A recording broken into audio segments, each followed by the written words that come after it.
Avis vascular centre మన దేశంలోనే the best varicose vein hospital. నరాలు ఉబ్బడం అంటే ఈ లక్షణాలు ఉన్నట్లేనా? ఎస్, కాళ్ళలో మీకు ఈ సిరలు ఉబ్బినట్టు కనిపిస్తే అవి డెఫినెట్గా వారికోస్ వెయిన్స్ అని భావించాలి. ఒక 25% కాకపోయినా ఒక 10% ప్రెగ్నెంట్ ఉన్న లేడీస్ కి ఇట్లాంటి సిచ్యువేషన్ వచ్చే అవకాశాలు ఉన్నాయని తెలుస్తుంది. అని మీరేం చెప్తారు? ప్రెగ్నెన్సీ ఏంటంటే అది ఒక ఫిజియలాజికల్ స్టేట్, అంటే ఆ స్టేట్ లో ఇది ఉన్నట్టుగా వాళ్ళకు తెలియకపోతే, వాళ్ళు నెగ్లెక్ట్ చేస్తే ఎలాంటి ప్రమాదాలు జరగవచ్చు? సో అది చాలా డిఫికల్ట్ అండి. ఈ లక్షణాలు ఉన్నాయనేది మనకి మామూలుగా బ్లడ్ టెస్ట్ లేక ఇంకేదైనా టెస్ట్ చేస్తేనో తెలుస్తాయి అంటారు కదా, ఈ ప్రొసీజర్ ఎలా ఉంటుంది? ఎంతో మందికి ఏంటంటే కన్సర్వేటివ్ గానే, ఎటువంటి ఆపరేషన్ లేకుండానే. హాయ్, హలో, నమస్తే, వెల్కమ్ టు ఐ డ్రీమ్. నేను మీ వరలక్ష్మి. ప్రజెంట్ ఇవాళ నేను ఏవిస్ హాస్పిటల్లో ఉన్నాను. మనతో పాటు ఉన్నారు ఇంటర్వెన్షనల్ రేడియాలజిస్ట్ డాక్టర్ రాజావి కొప్పల గారు మనతో పాటు ఉన్నారు. 2 తెలుగు రాష్ట్రాలతో పాటు దేశంలోనే నంబర్ 1 డాక్టర్గా పేరు పొందారు. అలాగే టైమ్స్ నెట్వర్క్ అవార్డు కూడా గ్రహించారు. అండ్ ఇదే కాకుండా 98% సక్సెస్ రేట్తో ముందుకు వెళ్తున్నారు. డాక్టర్ గారు నమస్తే అండి, ఎలా ఉన్నారు? బాగున్నాను. వెరికోస్ వెయిన్స్ ముఖ్యంగా ఎవరికి ఎక్కువగా కనిపిస్తుంది? ఈ లక్షణాలు ఎవరికి ఎక్కువగా కనిపిస్తాయి? వారికోస్ వెయిన్స్ అయితే అందరిలో చాలా కామన్ అండి. ఆల్మోస్ట్ 25% పీపుల్కి వారికోస్ వెయిన్స్ ఉంటాయి. ఈ లక్షణాలకు వచ్చారంటే అధికంగా లేడీస్లో ఎక్కువగా మనం చూస్తాము, లేదా ఎక్కువగా నిల్చుని వర్క్ చేసుకునే వాళ్ళు ఎక్కువగా చూస్తాము, లేదంటే బాగా ఒబీస్ పీపుల్ అంటే లావుగా ఉండే వాళ్ళు ఎక్కువగా చూస్తాము. సో ఈ వారికోస్ వెయిన్స్ ఇంకా దేనిలోనే ఉండొచ్చు, బట్ ఇది చాలా కామన్ ప్రాబ్లం అండ్ ఇది చాలామంది భారతీయులను ఎఫెక్ట్ చేస్తుంది. మనం గట్టిగా మాట్లాడంటే కళ్ళలో వచ్చే క్యాట్రాక్ట్ కన్నా కూడా ఇది మోర్ కామన్. సో ఇది డెఫినెట్గా వెరీ కామన్ ప్రాబ్లం. దీనికి సొల్యూషన్ కూడాను చాలా ఈజీగా చేయొచ్చు. బట్ సేమ్ టైం దీని మీద అవేర్నెస్ ఉండి తొందరగా అటెన్షన్ తీసుకొని ఇది తగ్గించుకోవడం కూడా పేషెంట్స్ ఒక బాధ్యత. సో సార్, మామూలుగా మనం చూసినట్లయితే వెరికోస్ వెయిన్స్ అనేది కాలు వాపులు, నరాలు ఉబ్బడం వంటివి అనుకుంటూ ఉంటాము. సో ఆ నరాలు ఉబ్బడం అంటే ఈ లక్షణాలు ఉన్నట్లేనా? యాక్చువల్గా ఇది చాలా ఫ్రీక్వెంట్గా మన ఊళ్ళలోనో లేకపోతే మన పెద్దవాళ్ళు అందరూ కూడా నరాలు ఉబ్బాయని సంబోధిస్తారు. యాక్చువల్గా అవి నరాలు కావు, అవి సిరలు అనమాట. సిరలు అంటే ఏంటంటే కాళ్ళ నుంచి రక్తం వెనక్కి తీసుకెళ్లే ఒక మార్గాలు, వాటిలో బ్లాకేజెస్ ఉండి వాటిలో మనం ఉంటే దాన్ని వెరికోస్ వెయిన్స్ అంటాం. సో ఎస్, కాళ్ళలో మీకు ఈ సిరలు ఉబ్బినట్టు కనిపిస్తే అవి డెఫినెట్గా వెరికోస్ వెయిన్స్ అని భావించాలి. ఎక్కువగా నిలబడి ఉద్యోగాలు చేసేవారు లేదా కూర్చొని గంటల తరబడి ఉద్యోగాలు చేసే వాళ్ళకు కూడా కాళ్ళ నొప్పులు అనేటువంటివి వస్తూ ఉంటాయి. మామూలుగా వాళ్ళకు కూడా ఈ లక్షణాలు ఉండవచ్చు అని అంటారా? ఇలాంటి వాళ్ళకి ఎలాంటి జాగ్రత్తలు తీసుకుంటే బాగుంటుంది? సో బేసిక్గా ఎక్కువగా నిల్చునే వాళ్ళలో ఎక్కువగా వారికోస్ వెయిన్స్ చూస్తాం. ఎక్కువ నిల్చొని కదలని వాళ్ళు ఎక్కువగా చూస్తాం. కూర్చొని కూడా కాళ్ళు కింద ఎక్కువ వేలాడేసుకుని ఎక్కువగా వర్క్ యాక్టివిటీ చేయని వాళ్ళలో కూడా వారికోస్ వెయిన్స్ అధికంగా చూస్తాం. పోతే వాళ్ళకి జాగ్రత్తలు అంటూ పెద్దగా ఏం లేవండి. వారికోస్ వెయిన్స్ అనేది అందరికీ మనం ఇందాక అనుకున్నట్టుగా చాలా ఫ్రీక్వెంట్గా వస్తాయి. సో ఒక నిల్చొని అంటే ఫర్ ఎగ్జాంపుల్ మన కెమెరామెన్ కూడా ఉన్నారు, వారు నిల్చోకుండాను మనం కూర్చొని ఫోటోలు తీయమంటే కుదరదు కదా. సో చాలాసార్లు అంటే వృత్తిరీత్యా కూడా చాలామంది ఏంటంటే వాళ్ళ పోస్చర్ని వాళ్ళ పొజిషన్ని మార్చుకునే ఒక కన్వీనియన్స్ కూడా వాళ్ళకు ఉండదు. కాబట్టి ఏంటంటే దానివల్ల పెద్దగా ఉపయోగం ఉండదు. సో ఏంటంటే పెద్దగా జాగ్రత్తలు వల్ల తగ్గవు. కాకపోతే ఏంటంటే దాని మీద అవేర్నెస్ ఉండాలి. ఎక్కువగా నిల్చునే వాళ్ళు బాగా కాళ్ళు పీకినా, కాళ్ళు కొంచెం నొప్పులు వేసినా, కాళ్ళు వాచినా ఈ వెరికోస్ ఉండొచ్చు అని వాళ్ళు తొందరగా గ్రహించి తొందరగా అది అటెన్షన్ తీసుకొని మంచి డాక్టర్స్ చూపించుకోవడం అవసరం. డాక్టర్ గారు, ఇదే కాదు, చాలా మంది కూడా కాళ్ళలో మంట, వాపు,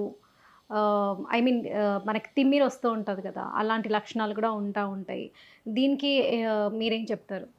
రైట్. సో ఈ వారికోస్ వెయిన్స్లో ఇవి కామన్గా వచ్చే సిమ్టమ్స్ అనమాట. కాళ్ళు వాపులు, మంట ఇయటం అంటే ముందు వచ్చే సిమ్టమ్స్ అంటారా? ఈ వెరికోస్ వెయిన్స్ స్టార్ట్ అయ్యే ముందు వచ్చే సిమ్టమ్స్ అంటారా? వచ్చే సిమ్టమ్స్ వారికోస్ ఉన్న వాళ్ళకి ఉందని చెప్పే సిమ్టమ్స్ కూడా ఇయ్యే. ఓకే. సో అంటే మీకు ఫర్ ఎగ్జాంపుల్ మీ కాళ్ళు అంటే కొంతమందికి ఏంటంటే కాస్త కాళ్ళు లావుగా ఉండటం వల్ల మనకు డైరెక్ట్గా వెయిన్స్ బయటికి కనిపించవు.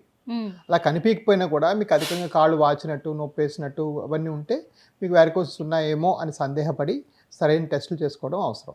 మామూలుగా అసలు ఈ వెరికోస్ వెయిన్స్ అని చాలా మందికి తెలియదండి.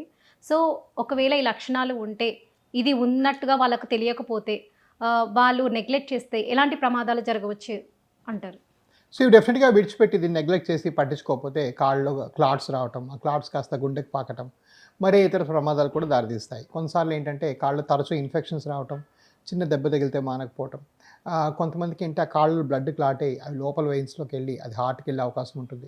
ఇలా చాలా పరిణామాలు దారితీయచ్చు. కాకపోతే ఏంటంటే దాని మీద అవేర్నెస్ ఉండి తొందరగా తగ్గించుకుంటే అవి ఏంటంటే ఇవేవి లేకుండానే మనం పూర్తిగా దీన్ని మటుమాయం చేయొచ్చు. సో ఇవేంటంటే ఒకటి, ఇది చాలా కామన్ ప్రాబ్లం. 2, దీని సొల్యూషన్స్ మంచి డాక్టర్స్ చేతుల్లో చాలా ఈజీగా సాల్వ్ అయిపోతాయి. 3, ఇది ఒకళ్ళు వదిలిపెడితే మాత్రం ఇలాంటి దుష్ప్రభావాలకు దారితీస్తుంది. మామూలుగా మనం చూస్తుంటాం డాక్టర్ గారు, ప్రెగ్నెన్సీ లేడీస్కి కూడా ఎక్కువగా కాలు వాపు రావడం వంటివి ఉంటాయి. సో ఇలాంటి వాళ్ళు కూడా ఒక 25% కాకపోయినా ఒక 10% ప్రెగ్నెంట్ ఉన్న లేడీస్కి ఇట్లాంటి సిచ్యువేషన్ వచ్చే అవకాశాలు ఉన్నాయని తెలుస్తుంది. దాన్ని మీరేం చెప్తారు? సో ప్రెగ్నెన్సీలో యాక్చువల్గా మామూలు వాళ్ళ కన్నా ఇంకా ఎక్కువ వస్తుంది varicose veins. So varicose veins చాలా కామన్ ప్రెగ్నెంట్ లేడీస్లో. కాకపోతే ఏంటంటే ప్రెగ్నెన్సీ ఏంటంటే అదొక ఫిజియలాజికల్ స్టేట్, అంటే ఆ స్టేట్లో మనం ఏమి వేరేగా ట్రబుల్ చేయకూడదు వాళ్ళని. సో ఈ వెరికోస్ వెయిన్స్ ఉన్న వాళ్ళకి యూజువల్గా ఎటువంటి ఆపరేషన్స్ చేయకుండా కొన్ని జాగ్రత్తల ద్వారా, కొన్ని సాక్సుల ద్వారా, వీలుంటే కొన్ని మందుల ద్వారా వాళ్ళు మేనేజ్ చేసి ఫ్యూచర్లో పెరిగితే మనం ఆపరేట్ చేయడం కానీ తగ్గుతుంది. అంటే ఆఫ్టర్ డెలివరీ తర్వాత మనము ట్రీట్మెంట్ తీసుకుంటే బెటర్ అంటున్నారు. ఆఫ్టర్ డెలివరీ అది కూడా 8 or 9 months తర్వాత దానికి ట్రీట్మెంట్ చేయడం బెటర్ అనేది నా ఉద్దేశం. సో రాజా గారు, మామూలుగా మనం చూస్తున్నట్లయితే వంశపారంపర్యంగా కూడా ఇలాంటి ప్రాబ్లం వచ్చే అవకాశం ఉందంటారా? వంశపారంపర్యత అనేది చాలా కామన్. వారికోస్ వెయిన్స్ వచ్చిన వాళ్ళు 85 నుంచి 90% మందికి వారికోస్ వెయిన్స్ వాళ్ళకి జెనెటిక్ రీజన్స్ వల్ల వస్తుందన్నమాట. సో అవి మనం దాని మీద అవేర్నెస్ ఉంటాము. ఎవరైనా ఫ్యామిలీలో వెరికోస్ వెయిన్స్ ఉంటే వాళ్ళు తొందరగా చెకప్ చేసుకోవటము, ఇవన్నీ కూడా కొంచెం పాటిస్తే మంచిది. ఒకవేళ ఈ లక్షణాలు మనకి కనిపించినట్లయితే, స్టార్టింగ్ స్టేజ్లోనే ఉన్నట్లయితే, మనము ఎక్సర్సైజ్, వ్యాయామం చేయడం వల్ల కూడా తగ్గే ఛాన్సెస్ ఉన్నాయి అంటారా ట్రీట్మెంట్ లేకుండా? డెఫినెట్గా ఉన్నాయండి. సో బేసిక్ ఏంటంటే మరీ ఎర్లీ స్టేజ్ కానీ వారికోస్ వెయిన్స్ ఉంటే మంచి వ్యాయామం, బరువు తగ్గటము, వాకింగ్ చేయటము, వీటి వల్ల వచ్చిన వారికోస్ వెయిన్స్ పూర్తిగా మటుమాయం కాకపోయినా వాటి వల్ల వచ్చే సిమ్టమ్స్ అంటే కాళ్ళు నొప్పి, బాధ, బరువు ఎక్కటం, ఇవన్నీ మనం బాగా తగ్గించుకోవచ్చు. సో డెఫినెట్గా మంచి వ్యాయామం, మంచి ఎక్సర్సైజ్, ఒక విపరీత కరణి ఒక ఎక్సర్సైజ్ ఉంటుంది. అంటే కాళ్ళు ఇలా గోడ దగ్గర పెట్టుకొని కాళ్ళు పైన పెట్టుకుంటే అదొక యోగాసనం అనమాట 90 degreesలో. అలా పెట్టుకుంటే ఏంటంటే బాగా బ్లడ్ ఫ్లో కూడా ఎంకరేజ్ అవుతుంది. బట్ ఇవన్నీ ఎర్లీ స్టేజెస్లో, కొంచెం బాగా వెరికోస్ ముదిరిపోతే మాత్రం ఇవేం పెద్దగా పనిచేయవు. ఓకే. సో రోజువారీ జీవితంలో ఇలాంటి లక్షణాలు ఉంటే వాళ్ళు ఎలాంటి జాగ్రత్తలు తీసుకోవాలి? ముందే మిమ్మల్ని అంటే ఈ పెయిన్ ఉంది అనేది వాళ్ళకి ఎలా తెలుస్తుంది? సో ఇది చాలా మంచి ప్రశ్న అడిగారు. సో చాలామంది అంటారు ఈ పెయిన్ ఉంది కానీ ఈ పెయిన్ షుగర్ వల్ల, ఈ పెయిన్ ఉంది కానీ ఇది వయసు వల్ల, ఇట్లా అంటుంటారు. సో అది చాలా డిఫికల్ట్ అండి. మేము ఒక 20 ఏళ్ళు 30 ఏళ్ళు చదువుకున్న MBBS సబ్జెక్ట్ని ఒక సిమ్టమ్ ద్వారా పేషెంట్ చెప్పడం కూడా కొంచెం సాధ్యమే. సో నేనేం సంపాదిస్తానంటే ఈ ప్రాబ్లం ఉన్న వాళ్ళు ఎవరన్నా అంటే కాళ్ళు నొప్పి కానీ, బాధ కానీ, చీదర కానీ, వాచరం కానీ ఇట్లాంటివి ఉంటా కూడా వాళ్ళు తొందరగా ఒక వాస్కులర్ డాక్టర్లు లేదా ఇంటర్వెన్షనల్ రేడియాలజిస్టులు వీళ్ళంటి వాళ్ళని కలిస్తే ఏంటంటే తొందరగా ప్రాబ్లం ఐడెంటిఫై చేసి తగ్గించి పంపించగలం. సో డెఫినెట్గా వాళ్ళు కొంచెం అవేర్నెస్ మెయింటైన్ చేసి తొందరగా అప్రోచ్ అయితే బాగుంటుంది. ఒకవేళ ఈ వెరికోస్ వెయిన్స్ అనేది ఉంటే మనం మామూలుగా చూస్తూ ఉంటాము, కంప్రెషన్ స్టాకింగ్స్ అనేది ఎప్పుడు వాడాలి అంటారు? సో వెరికోస్ వెయిన్స్ ఉంటే ఎర్లీ స్టేజ్లో కొంతవరకు కంప్రెషన్ స్టాకింగ్కి రోల్ ఉందండి. అంటే ఏంటంటే కంప్రెషన్ స్టాకింగ్ అంటే పొడుగాటి తొడుగులు అనమాట. ఆ తొడుగులు వేసుకుంటే ఏంటంటే కాళ్ళు కంప్రెస్ అయ్యి ప్రెస్ అయ్యి పెట్టి కొంచెం బ్లడ్ ఫ్లో కాస్త ఎంకరేజ్ అవుతుంది. బట్ సేమ్ టైం ఏంటంటే మనకి ఆ కంప్రెషన్ స్టాకింగ్స్ వల్ల వారికోస్ వెయిన్స్ పూర్తిగా క్యూర్ అయిపోదు. వారికోస్ వెయిన్స్ కొంతవరకు ఆ వేసుకున్న టైంకి మాత్రమే కంప్రెస్ అయ్యి కాస్త కొద్దాంత రిలీఫ్ వస్తుంది. సో డెఫినెట్గా కంప్రెషన్ స్టాకింగ్ కొంత రోల్ ఉంది. బట్ దానివల్ల ఏంటంటే ఏది వెరికోస్ క్యూర్ అయిపోదు. సో మీకు ఒకసారి వెరికోస్ ఉన్నాయి అంటే కంప్రెషన్ స్టాకింగ్ వేసుకోవాలి అంటే అది మీరు లైఫ్ లాంగ్ వేసుకోవడానికి ప్రిపేర్ అవ్వాలి. చాలామంది ఏం చెప్తారంటే నా దగ్గరికి వచ్చి డాక్టర్ గారు నేను 2 వారాలు వేసుకున్నాను, 4 రోజులు వేసుకున్నాను, అయినా వెయిన్స్ తగ్గలేదు. వెయిన్స్ 2 వారాలు కాదు 2 సంవత్సరాలు కూడా తగ్గదు స్టాకింగ్ వేసుకుంటే. ఆ స్టాకింగ్ వేసుకుంటే కంట్రోల్ అయ్యి ఆ పూటకి పెరగకుండా ఉంటాయి అంతే. ఈ మాత్రం మనం తెలుసుకుని దాని ప్రకారం మన ట్రీట్మెంట్లు కూడా ప్లాన్ చేసుకోవడం చాలా అవసరం. డాక్టర్ గారు, మనం చాలా సందర్భాల్లో చూస్తుంటాము, ఇప్పుడున్న జనరేషన్ ఏంటంటే కొంచెం కాలవాపులు రాగానే వాళ్ళు ఆయిల్ మసాజ్ ప్రిఫర్ చేస్తూ ఉంటారు. అది అసలు ఎంతవరకు కరెక్ట్ అంటారు? సో ఆయిల్ మసాజెస్ అయితేనేమి, వేడి ఉప్పు పెట్టడం అయితేనేమి, ఈ ఇంటి చిట్కాల వల్ల వారికోస్ వెయిన్స్ ఎటువంటి తగ్గడం అనేది ఉండదు. ఇవన్నీ కాళ్ళకి అధికంగా మసాజ్ చేయడము, దాని కాళ్ళకి అధికంగా ఆయింట్మెంట్స్ రాయటం, లేదంటే కొబ్బరి నూనె ఇట్లాంటివి రాయటం, లేదంటే కొంతమంది వేడి ఉప్పు పెట్టడం, కొంతమంది జలగల చేత కొరికించుకోవటం, ఇవన్నీ చేస్తారు. వీటికి అసలు ఎటువంటి వాల్యూ కూడా లేదు. వీటన్నిటి వల్ల ఏంటంటే ప్రాబ్లం ఇంకా పెరిగే అవకాశం ఉంటుంది, తగ్గే అవకాశం లేదు. సో డెఫినెట్గా ఏంటంటే వీటి వల్ల మీకు ఎటువంటి ఇంప్రూవ్మెంట్ లేదు కాబట్టి అనవసరంగా ఇవి చేస్తే కొన్నిసార్లు ఇంకా రివర్స్ అయ్యే అవకాశం కూడా ఉంటుంది, నొప్పి బాధ పెరిగే అవకాశం కూడా ఉంటుంది. ఓకే. సో డాక్టర్ గారు, వెరికోస్ వెయిన్స్కి సంబంధించి అప్పట్లో మనకి అక్కడ కాలు నరం దగ్గర కట్ చేసి స్టిచ్చెస్ వేస్తుండే. సో ఇప్పుడు మన దగ్గర ప్రధానంగా అందుబాటులో ఉన్న చికిత్స ఏంటి? సో ఒకప్పుడు ఏంటంటే ఈ వెయిన్స్ కనబడినప్పుడు కట్ చేసి తీసేవాళ్ళము. ఇప్పుడు అట్లాంటి అవసరం ఏం లేకుండా అంత ఎండోవాస్కులర్ ఫస్ట్. ఎండో అంటే ఏంటంటే లోపల, వాస్కులర్ అంటే నరం లోపల, అంటే రక్తనాళం లోపల. సో ఎండోవాస్కులర్ ఫస్ట్ మా ఇంటర్వెన్షన్ రేడియాలజిస్ట్ అంతా ఏం చేస్తామంటే ఏడ కట్ చేయాల్సిన అవసరం కానీ కుట్లేయాల్సిన అవసరం కానీ లేకుండా చిన్న సూది మార్గంలో లోపలికి వైర్లు పంపించి ఈ వెయిన్స్ని క్లారిఫై ఓకే చేస్తాం. అంటే laser treatment type Laser gel treatment, type లో సో అతికిస్తారు. ఒక వైర్ పంపించి లేజర్ చేస్తే అది లేజర్ ట్రీట్మెంట్ అంటారు. ఆ వైర్ పంపించి ఒక బంకలాంటి దెక్కిస్తే దాన్ని గ్లూ ట్రీట్మెంట్ అంటారు. ఓకే.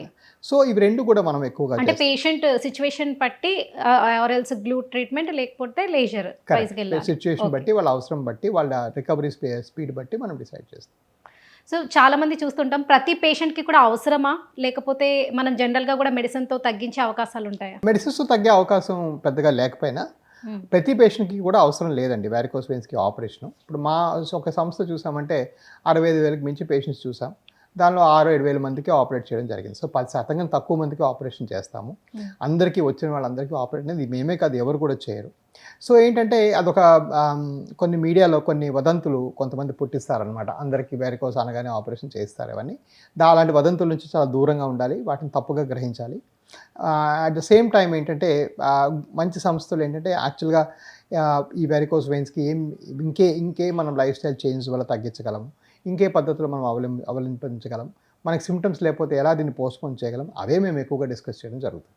అంటే లేజర్ ట్రీట్మెంట్లో ముందంటేనేమో మనకి ఒక 5 days, మామూలుగా ఒక సర్జరీ అయిందంటే 5-6 days మనం బెడ్ రెస్ట్ తీసుకోవాలి అంటున్నారు. ఇప్పుడు లేజర్ ట్రీట్మెంట్ కొత్తగా వచ్చింది కాబట్టి ఎంత సమయం పట్టొచ్చు అంటారు?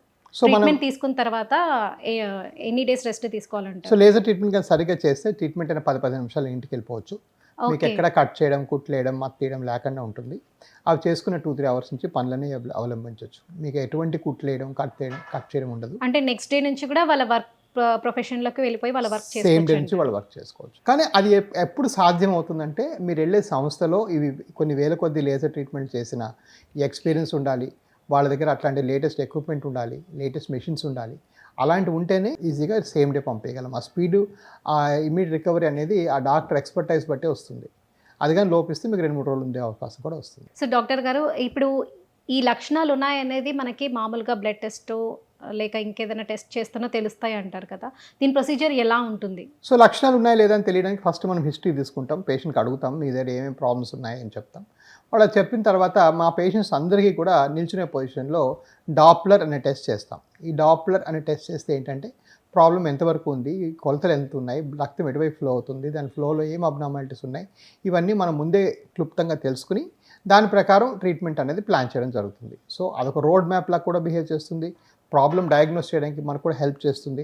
సో ఇప్పుడు మా దగ్గర ఉండే 25 సంస్థలు అన్నింటిలో కూడా ఈ వెరికోస్ వెయిన్స్కి మనం ఆ నీడిల్ పెట్టి, ఆ డాప్లర్ పెట్టి మొత్తం చెక్ చేసి బ్లడ్ ఫ్లో ఎలాగుందో చూసి అలాంటి వాళ్ళకి అవసరం ఉన్న వాళ్ళకి మాత్రమే సర్జరీ చెప్పి అదే మిషన్తోని మళ్ళీ అదే మ్యాప్ వాడుకుంటూ చేస్తాం. సో అందుకని యాక్యురసీ కూడా ఎక్కువ ఉంటుంది. మనం ఎలాగైతే స్కాన్ చేసి ఐడెంటిఫై చేసామో అదే స్కానింగ్ వాడుకుంటూ చేస్తే ట్రీట్మెంట్ కూడా బాగుండే అవకాశం ఉంది. చాలా మంది కూడా లేజర్ ట్రీట్మెంట్ అయిపోయిన తర్వాత మళ్ళీ వాళ్ళు వర్క్ ప్రొఫెషన్కి వెళ్ళిపోవచ్చు అని మీరు అన్నారు. మళ్ళీ వాళ్ళకి వెరికోస్ వెయిన్స్ ప్రాబ్లం వస్తే ఎలా? సో మళ్ళీ వచ్చే అవకాశం 3%, 97%లో రాదు. ఓకే, 90% వరకు అయితే రాదు. ఆ 3% మందికి మా సంస్థలో ఏంటంటే చిన్న వెయిన్స్ ఉంటే ఒక ఇంజెక్షన్, టచ్ అప్ ఇట్లాంటివన్నీ చేసి పంపిస్తాము. సో మనం చేసిన 70-80 వేల మంది పేషెంట్స్ చూసుంటాం. మనకి జరిగిన ఆపరేషన్లు ఏమో 7,000, 6,000 నుంచి 7,000 దాకా అయి ఉంటాయి. మిగిలిన వాళ్ళందరికీ ఏంటి కన్సర్వేటివ్గా మేనేజ్ చేయడం జరిగింది. కన్సర్వేటివ్ మేనేజ్మెంట్ వారికోస్ వెయిన్స్కి ఏంటంటే బరువు ఉన్న వాళ్ళకి బరువు తగ్గమని చెప్పడం అయితేనేమి, కొంతమందికి యాక్టివిటీ తక్కువ ఉన్న వాళ్ళకి యాక్టివిటీ చేయమని చెప్పడం అయితేనేమి, మరి కొంతమందికి చిన్న వెయిన్స్ ఉంటే ఇదేం పర్లేదమ్మా మీరు భయపడకండి అని చెప్పడం అయితేనేమి. సో ఇలాగా ఈ మిగిలిన వాళ్ళందరికీ మనం ఏంటంటే వాళ్ళు సరిపోయిన క్వశ్చన్ బట్టి, వాళ్ళు ఎందుకు వచ్చారో దాన్ని బట్టి ఎంతోమందికి ఏంటంటే కన్సర్వేటివ్గానే, అంటే ఎటువంటి ఆపరేషన్ లేకుండానే మనం తగ్గిన సందర్భాలు, మనం చేసిన సందర్భాల కన్నా 10 రెట్లు ఎక్కువ ఉన్నాయి. ఇలా ఎంతోమందికి మనం లైఫ్ స్టైల్ మోడిఫికేషన్స్ చెప్పి, సో అలాగా అవి చెప్పాం. But at the same time ఇది మరి ఎందుకు పెట్టినంతమందికి మనం చూస్తున్నామంటే ఈ వాస్కులర్ ఫీల్డ్ మీద అవేర్నెస్ చాలా తక్కువ ఉంది. సో మీకు ఆపరేషన్ వెంటనే చెప్పకపోయినా ఒక డాక్టర్కి చూపించుకొని బేస్ లైన్ అంటే ఈ లెవెల్లో ఇంత ఉన్నాయి వెయిన్స్ అని తెలుసుకుని మీరు ఒక నోట్ పెట్టుకోవడం మీ బాధ్యత. ఎందుకంటే నెక్స్ట్ టైం పెరిగినప్పుడు మనం ఈజీగా ట్రీట్ కూడా చేయగలం. ఓకే, అప్పటి వరకు మెడిసిన్స్తో కంట్రోల్ చేయొచ్చు. Medicines, life style modifications, socks, behavioural treatments ఇట్లా దీన్ని బట్టి కంట్రోల్ చేసుకోవచ్చు. ఎస్ డాక్టర్ గారు, నేను ఒకటి మర్చిపోయాను. మామూలుగా సాక్స్ కూడా జనరల్గా యూజ్ చేస్తూ ఉంటారు ఈ పెయిన్కి. అది కంపల్సరీయా? దానివల్ల ఏమైనా యూజ్ ఉందంటారా? సాక్స్ వల్ల ఏంటంటే వెయిన్స్ నొక్కి పెడతాయి, బ్లడ్ ఫ్లో ఇంప్రూవ్ అవుతుంది. At the same time socks వల్ల వచ్చిన వారికోస్ క్యూర్ అయిపోవు. సో దాని మీద మనం అప్రమత్తంగా ఉండి మన సరైన మోతాదుల్లో అవసరం ఉన్నప్పుడు వాడుకోవడం మంచిది. So thank you so much Raja గారు. వెరికోస్ వెయిన్కి సంబంధించి చాలా విషయాలు కూడా మాతో షేర్ చేసుకున్నారు. మీ విలువైన సమయాన్ని మాకు కేటాయించినందుకు థ్యాంక్ యూ సో మచ్ అండి.